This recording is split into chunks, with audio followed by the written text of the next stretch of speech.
Hello friends, welcome back to my channel economics with Deepti. आज के session में मैं आपके साथ डिस्कस करूंगी रेवेन्यू। हम लोगों ने अभी तक कॉस्ट कंप्लीट किया। कॉस्ट के बेसिस पे मैंने आपके साथ प्रीवियस ईयर क्वेश्चंस डिस्कस किए जिसमें न्यूमेरिकल भी पार्ट था। अब हमारे कॉस्ट के बेसिस पे कुछ न्यूमेरिकल कुछ पीवाईक्यूज रहते हैं, वो हम लोग डिस्कस करते हैं जब हम रेवेन्यू पढ़ेंगे, जब हम मार्केट स्ट्रक्चर पढ़ेंगे, सो दैट आप चीजों के साथ कनेक्ट करके क्वेश्चंस को सॉल्व कर पाएं। क्योंकि क्वेश्चंस को जब भी सॉल्व करना है ट्राई करिए, जब हम टॉपिक पढ़ते हैं उस टॉपिक के बेसिस पे जितने न्यूमेरिकल जितने पीवाईक्यूज होते हैं उसको आप उसी समय सॉल्व करिए। तो बाकी सारे न्यूमेरिकल बाकी सारे पीवाईक्यूज हम सॉल्व करते रहेंगे। और अभी के लिए अगर जितने क्वेश्चंस हम लोगों ने सॉल्व किए हैं, अगर आप भी उसका देखना चाहते हैं तो मेंबरशिप क्लासेस को ज्वाइन कर सकते हैं। 89 रुपये पर मंथ में आप लोग एक्सेस ले सकते हैं। नाउ स्टार्ट करते हैं आज की क्लास, दैट इज रेवेन्यू। हम लोगों ने जैसे कॉस्ट पढ़ा, कॉस्ट में मैंने तीन मेजर चीजें आपको पढ़ाई, total cost, average cost, marginal cost. Like wise revenue के अंदर भी हम क्या बात करते हैं, हम बात करते हैं marginal revenue, average revenue and the total revenue.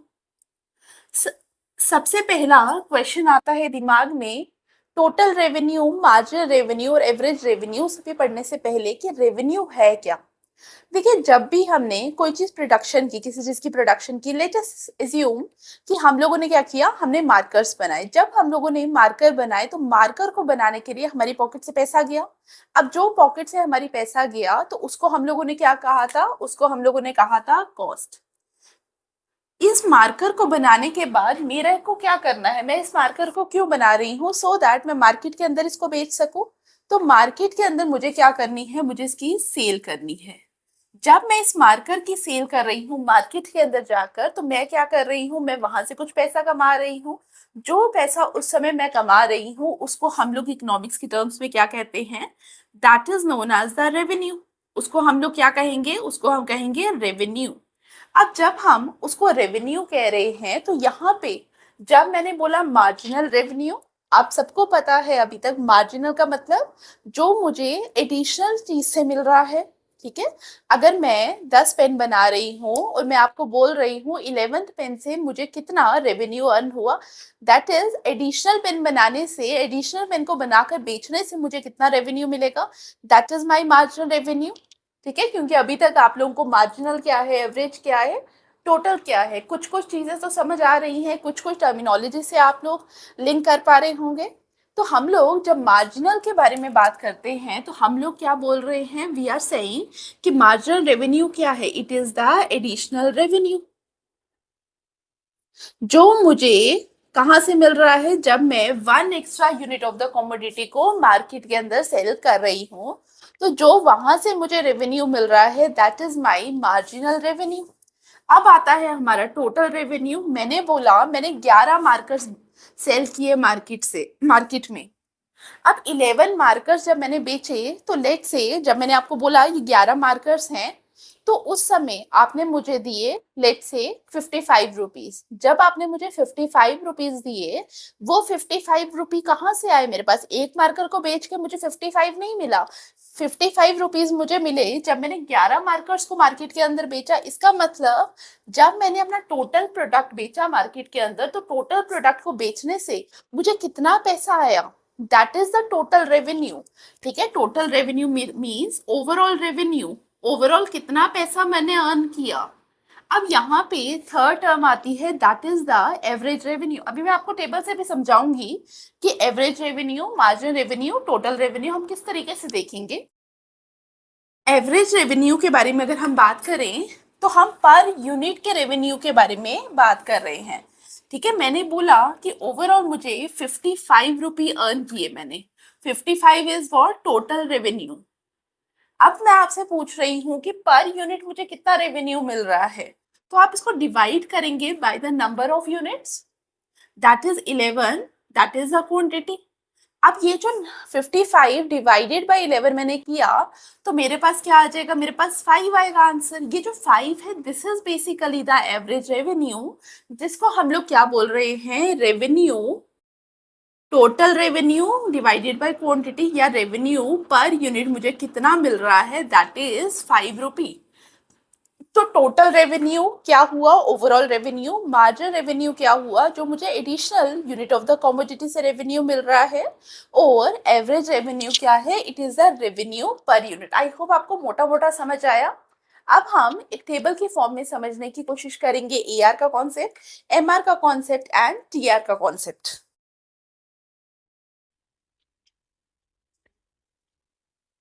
अब टेबल में हम लोग क्या बोल रहे हैं, हम लोग बोल रहे हैं कि we are assuming the price of a commodity is constant. ठीक है, जरूरी नहीं है कि आपका हर यूनिट को बेचने का प्राइस कांस्टेंट हो, लेकिन we are assuming for the sake of simplification कि हमारा एक मार्कर का प्राइस क्या है, 5 रुपए है लेट्स से।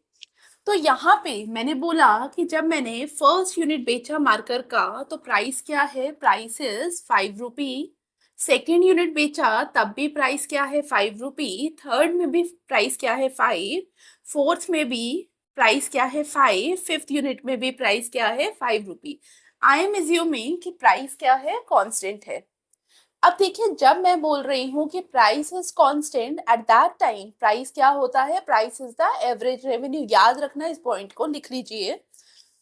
तो price is equal to average revenue. Why price is equal to average revenue, because I am assuming कि मेरा जो प्रोडक्ट है उसका प्राइस कांस्टेंट रहेगा, चाहे मैं फर्स्ट यूनिट मार्कर बेच रही हूँ आपको, चाहे सेकेंड यूनिट, चाहे थर्ड यूनिट, चाहे फोर्थ यूनिट, मैं 5 रुपए का ही मार्कर आपको देने वाली हूँ।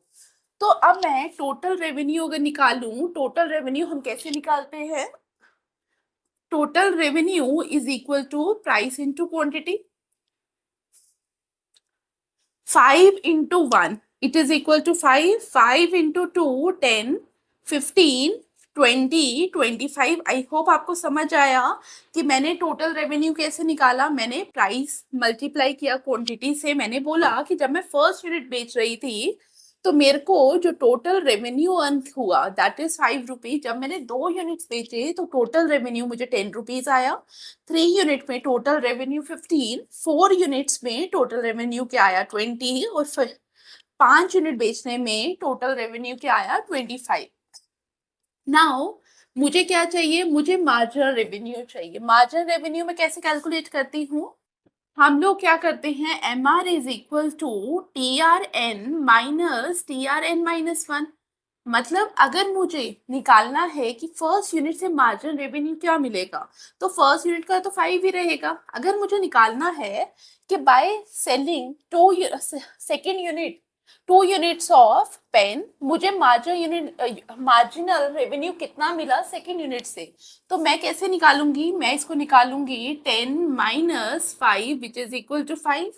ठीक है, 10 माइनस 5 इज इक्वल टू 5, मतलब TR2 माइनस TR1। लाइकवाइज यहाँ पे मैं कैसे निकालूंगी, 15 minus 10 that is 5, 20 minus 15 that is 5, 5। तो आप लोग यहाँ पे देख पा रहे हैं कि हम लोगों ने एवरेज रेवेन्यू निकाला, टोटल रेवेन्यू निकाला, मार्जिनल रेवेन्यू निकाला, और मैंने आपको बताया कि average revenue is equal to price जब हमारा प्राइस क्या होता है, कांस्टेंट होता है। जब हम मार्केट स्ट्रक्चर पढ़ेंगे तब आप देखेंगे कि ये जो स्पेसिफिक केस आया हमारे पास, A R is equal to M R, this is the special case of perfect competition. ठीक है, तो उस समय हमारे पास क्या होता है, M R is equal to A R, but that is a separate thing जो हम डिस्कस करेंगे while discussing the market structure. अभी के लिए आपको ये टेबल आना चाहिए। अब देखिए, इस टेबल को जब भी हम ड्रॉ करेंगे, पहली चीज, इट्स नॉट नेसेसरी कि मेरा मार्जिन रेवेन्यू भी क्या आता, कांस्टेंट आता, बट यहाँ पे केस आया वो अलग चीज है, बट जरूरी नहीं है कि मेरा मार्जिन रेवेन्यू जो है वो कांस्टेंट आता। लेकिन ये केस है जो आपको पता होना चाहिए। तो अगर आपको कहीं पे भी एग्जाम के अंदर टेबल बनाना होगा तो इस तरीके से आप टेबल को ड्रॉ कर सकते हैं। आई होप आपको समझ आया how we can calculate margin revenue, how we can calculate total revenue, and how we can calculate average revenue। अब एग्जाम के अंदर जब हम बैठते हैं, स्पेशली जब मैं नेट के एग्जाम के बारे में बात कर रही हूँ, तो इट्स नॉट लाइक कि आपको सिंपल बोलेंगे कि टोटल रेवेन्यू निकालिए, मार्जिनल रेवेन्यू निकालिए। आपको वहां पे क्या दिया जाएगा, आपको वहां पे इक्वेशंस दी जाएंगी। आपको बोलेंगे कि this is the equation of total revenue और this is the equation of demand curve. आप उसके बेसिस पे आपको बताना पड़ेगा कि हमारा टोटल रेवेन्यू क्या है, हमारा मार्जिनल रेवेन्यू क्या है, ठीक है। और sometime they may ask you about the average revenue, but exam में हमारे पास क्या आता है वो क्वेश्चन समझना बहुत इंपॉर्टेंट है। एग्जाम में हमें बोला जाएगा to find out the value of the price and the quantity where the total revenue is maximize. तो आप लोग समझना क्या बात बोलने की कोशिश कर रही हूँ मैंने आपको मैक्सिमा मिनिमा पढ़ाया।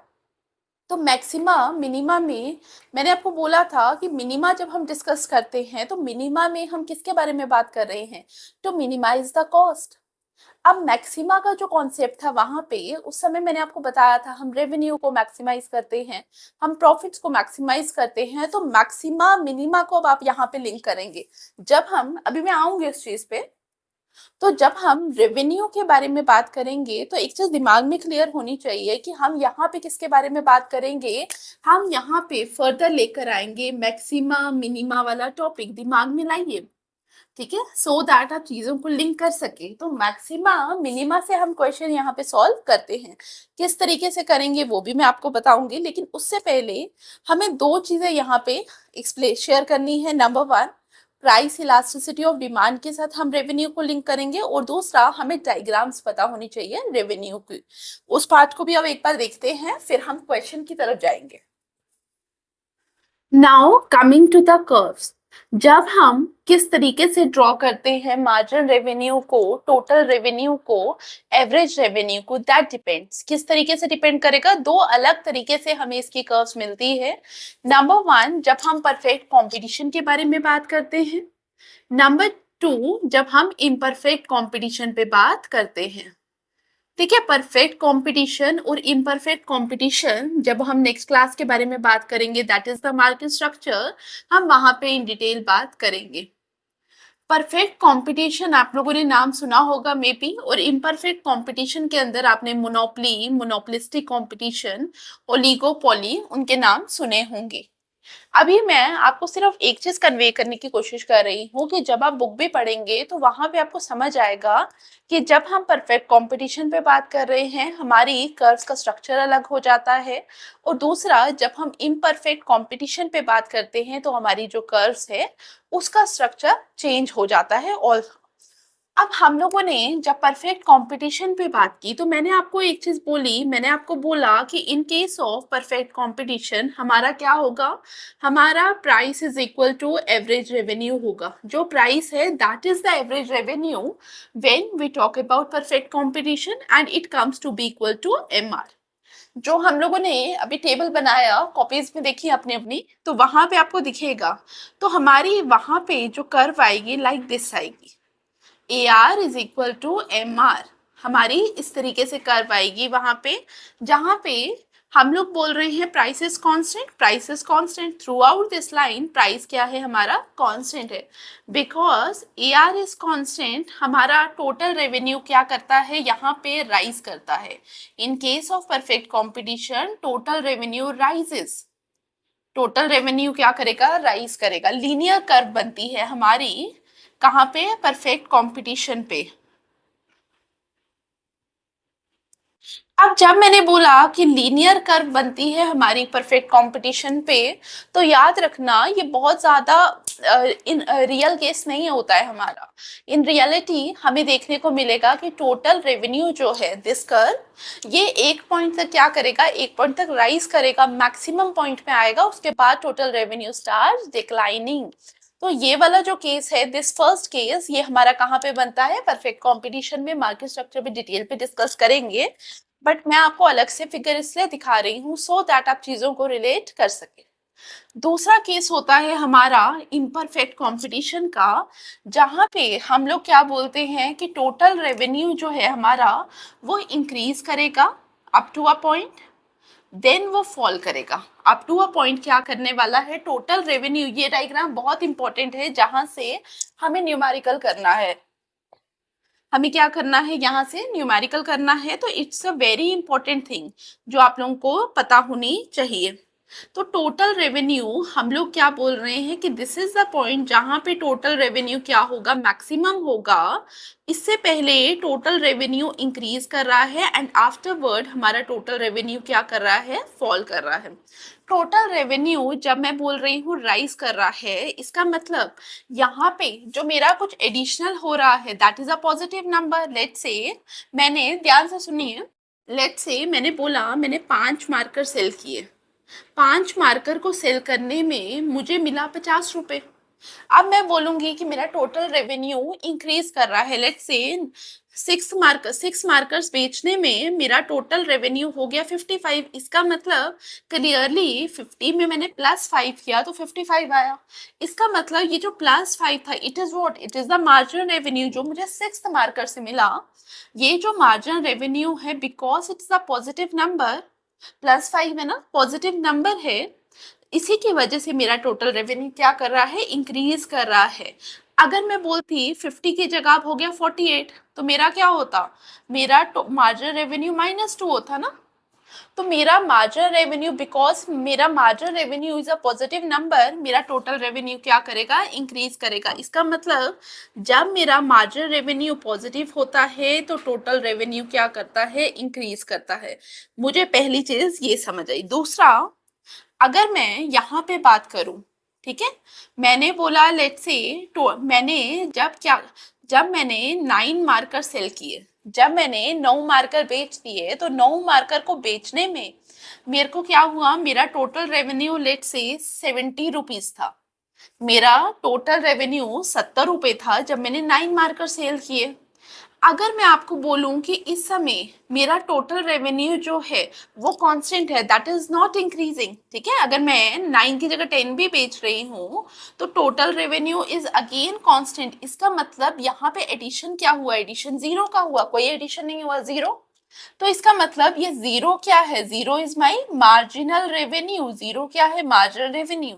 इसका मतलब ये जो पीक पॉइंट है जहां पे टोटल रेवेन्यू मैक्सिमम है या टोटल रेवेन्यू कांस्टेंट है, इसको लिख लीजिए, टोटल रेवेन्यू कांस्टेंट है, मैक्सिमम है, दैट इज द पॉइंट जहां पे मेरा मार्जिनल रेवेन्यू क्या है, इट इज 0। मार्जिनल रेवेन्यू क्या है, 0। अब हम इसके बियॉन्ड बात करते हैं। अगर मैं यहाँ पे बात करूं, when my total revenue is falling, ठीक है, 55 के बाद लेट्स से मेरा टोटल रेवेन्यू आ जाता है 52 रुपीज, ठीक, इसका मतलब यहाँ पे कुछ माइनस हुआ, तो दैट इज -3। इसका मतलब -3 मेरा जो मेरा मार्जिनल रेवेन्यू है दैट इज नेगेटिव। नेगेटिव कब मेरे को मिल रहा है, जब मेरा टोटल रेवेन्यू क्या कर रहा है, फॉल कर रहा है। तो तीसरे केस में हम लोग क्या देख रहे हैं, मार्जिनल रेवेन्यू नेगेटिव हो जाता है, नेगेटिव व्हेन टोटल रेवेन्यू क्या होगा, फॉल करेगा।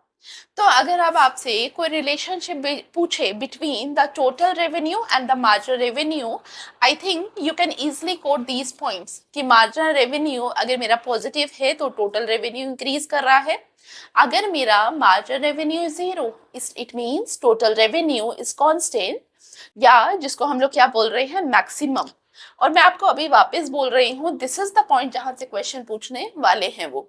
अगर आपको टोटल रेवेन्यू से क्वेश्चन आएगा तो may be this is the area जहां से क्वेश्चन पूछा जा सकता है। तो और तीसरा मैंने आपको क्या बताया, marginal revenue positive, total revenue increases. तो ये एक हम लोग देखते हैं टोटल रेवेन्यू और मार्जिनल रेवेन्यू में रिलेशन। दूसरा, हम लोग based on the price elasticity of demand भी रिलेशन देखते हैं। अगर हम प्राइस इलास्टिसिटी ऑफ डिमांड के बारे में बात करें, it is equal to, formula याद है प्राइस इलास्टिसिटी ऑफ डिमांड का, percentage change in quantity demanded whole divided by percentage change in price. और हम इसको कैसे लिखते थे, हम इसको लिखते हैं delta Q upon delta P into P upon Q, ठीक है, हम इस तरीके से लिखते थे। आई होप आपको याद होगा, हम लोग इस तरीके से इसको लिखते हैं। अब यहाँ पे हम लोग क्या बोल रहे हैं, इलास्टिसिटी ऑफ डिमांड। हम लोगों ने बोला कि अगर if elasticity of demand is equal to 1 है, 1 इलास्टिसिटी ऑफ डिमांड का मतलब क्या है, जितना मेरा प्राइस फॉल करेगा, जितना मेरा प्राइस फॉल करेगा उसी प्रोपोर्शन में मेरी क्वांटिटी इंक्रीज करेगी। मैंने लॉ ऑफ डिमांड लगाया, मैंने बोला when elasticity of demand is equal to 1, it means जितना मेरा प्राइस जिस प्रोपोर्शन में जिस परसेंटेज पे मेरा प्राइस फॉल करने वाला है उसी परसेंटेज में मेरी क्वांटिटी डिमांडेड राइज करेगी। तो यहाँ पे क्या बोल रही हूँ कि मेरा टोटल रेवेन्यू क्या रहने वाला है, कांस्टेंट रहने वाला है। क्यों कांस्टेंट रहने वाला है? Because total revenue is equal to P into Q. ठीक है, तो जितना प्रोपोर्शन मेरा प्राइस का कम हुआ उसी परसेंटेज से मेरा क्वांटिटी बढ़ गई, तो टोटल रेवेन्यू क्या रहेगा? कांस्टेंट। अगर मेरा elasticity of demand greater than 1 है, मतलब इलास्टिक डिमांड कर्व है, उस समय आप मुझे बताइए टोटल रेवेन्यू क्या रहेगा। मैंने बोलने की कोशिश कर रही हूँ जिस प्रोपोर्शन से मेरा प्राइस फॉल कर रहा है उससे ज्यादा तेजी से मेरी क्वांटिटी डिमांडेड इंक्रीज कर रही है, मतलब क्यू ज्यादा तेजी से इंक्रीज कर रहा है, इट मींस टोटल रेवेन्यू तेजी से इंक्रीज करेगा। तो यहाँ पे टोटल रेवेन्यू क्या करेगा? इंक्रीज करेगा। Number 3, when my elasticity of demand less than 1, that is in elastic. जब मैंने बोला ED less than 1, that is the in elastic, इसका मतलब जितना कम मेरा प्राइस फॉल कर रहा है उससे कम मेरी क्वांटिटी डिमांडेड राइज कर रही है। ठीक है, तो इसका मतलब टोटल रेवेन्यू क्या करेगा? यहाँ पे फॉल करेगा। तो दीज आर द 3 थिंग्स जो आपको पता होनी चाहिए, जो मैंने आपको लिखवाए हैं ये pointers, these are very important. Specially जब हम एग्जाम में बैठते हैं, हमारे पास इतना टाइम नहीं होता कि हम हर चीज को सोचें, हर चीज को लिंक करें। उससे पहले आप पढ़कर जाएंगे, उससे पहले जब आप पॉइंटर्स लिखेंगे तो रिवीजन के लिए आप लोगों के लिए आसानी हो जाती है। तो हम लोगों ने ये 3 पॉइंट लिखे। अगर मैं अब आपको इस क्वेश्चन को थोड़ा सा चेंज करके पूछूं, मैं बोलूं when ED is equal to 1, at that time what is your opinion on marginal revenue? Copy का पेज पीछे करिए, मैंने क्या लिखाया? जब टोटल रेवेन्यू कांस्टेंट है, मार्जिनल रेवेन्यू क्या है? 0 है। टोटल रेवेन्यू इंक्रीज कर रहा है हमारा, हम इस पोर्शन में हैं, मार्जिनल रेवेन्यू इज पॉजिटिव। अगर मेरा इस पोर्शन में है तो मार्जिनल रेवेन्यू इज नेगेटिव। तो आई होप आप लोगों ने ये एडिशनल पॉइंट्स उसमें ऐड किए। ठीक है, तो टोटल रेवेन्यू और मार्जिनल रेवेन्यू का relation based on the elasticity of demand अगर आपसे पूछा जाए, I hope you can answer now. Clear यहाँ तक? अब मैं कर्व बनाऊंगी AR, MR और टोटल रेवेन्यू की।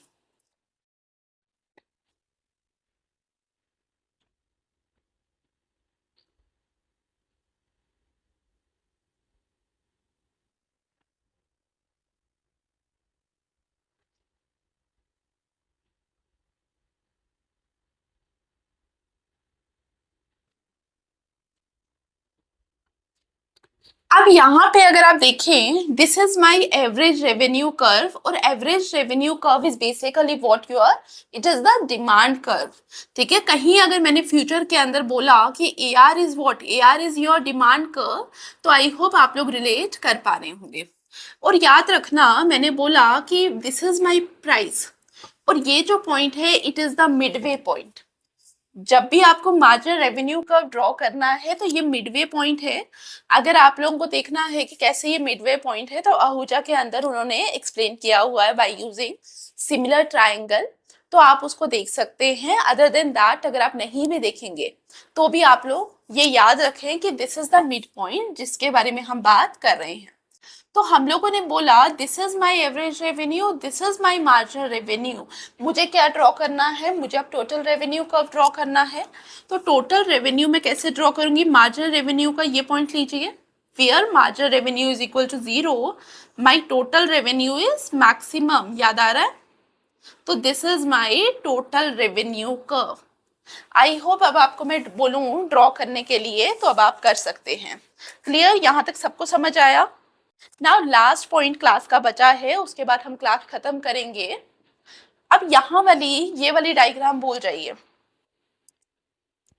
ठीक है, ये वाली डायग्राम भूल जाइए। अब मैं आपको जो रिलेशनशिप समझाऊंगी वो इस डायग्राम को यूज करके हम नहीं करते। ठीक है, आप लोगों के लिए भी कंफ्यूजन हो जाएगा एग्जाम में।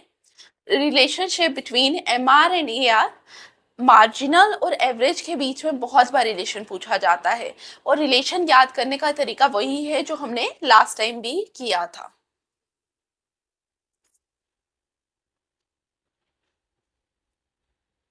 Marginal revenue and average revenue. देखिए, आप लोगों के जो ओवरऑल मार्क्स है, ठीक है, हम यूनिट टेस्ट के बेसिस पे आप लोगों के मार्क्स देख रहे हैं।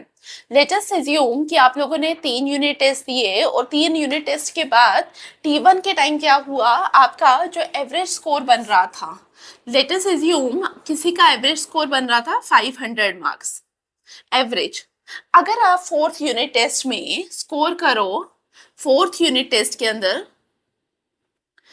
लेट अस अज्यूम कि आपका जो स्कोर है दैट इज 500, तो आप मुझे बताइए कि आपकी एवरेज चेंज होगी? नहीं होगी, बिकॉज यहाँ पे जो हम एडिशनल स्कोर कर रहे हैं that is my marginal score, that is equal to my average, average के बराबर है। इसका मतलब न्यू एवरेज जो मेरे को बनेगी वो भी क्या रहेगी, वो सेम रहेगी। आई होप आप एग्री कर रहे हैं इस पॉइंट पे। दूसरा पॉइंट, एवरेज इज 500, लेकिन फोर्थ यूटी में क्या हुआ, आपका जो मार्जिनल स्कोर है वो 500 की जगह 600 हो गया। तो आप मुझे बताइए, आपका जो न्यू एवरेज है, जब हम नया टोटल करेंगे, आपका नई एवरेज निकालेंगे, वो चेंज होगी? यस, डेफिनेटली होगी। क्यों?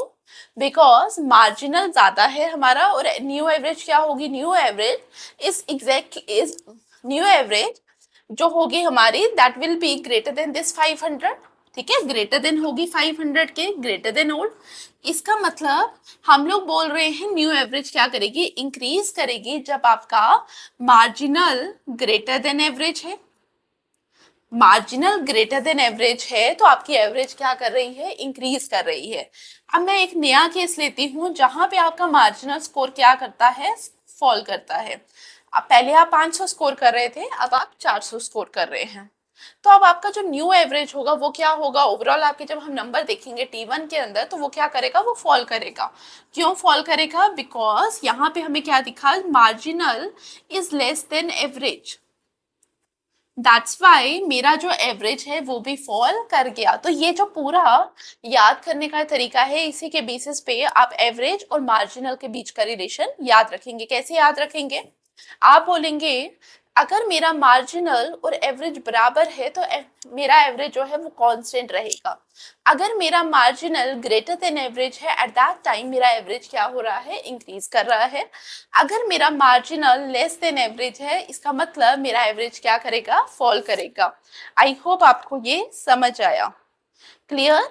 तो ये रेवेन्यू का कॉन्सेप्ट है जो आप लोगों को पता होने चाहिए। अब इसके अलावा जो न्यूमेरिकल है, मैं कल की क्लास में आप लोगों के साथ डिस्कस करूंगी। प्लीज उस क्लास के अंदर प्रेजेंट रहिए, सो दैट आप चीजों को रिलेट कर सके, और वहां पे मैक्सिमा मिनिमा वाला टॉपिक रिवाइज करके आइए, ताकि हम उसके बेसिस पे न्यूमेरिकल सॉल्व कर सके। आई होप आपको क्लासेस अच्छी लग रही हैं। Thank you for watching. Please like, share, subscribe and comment. Thank you.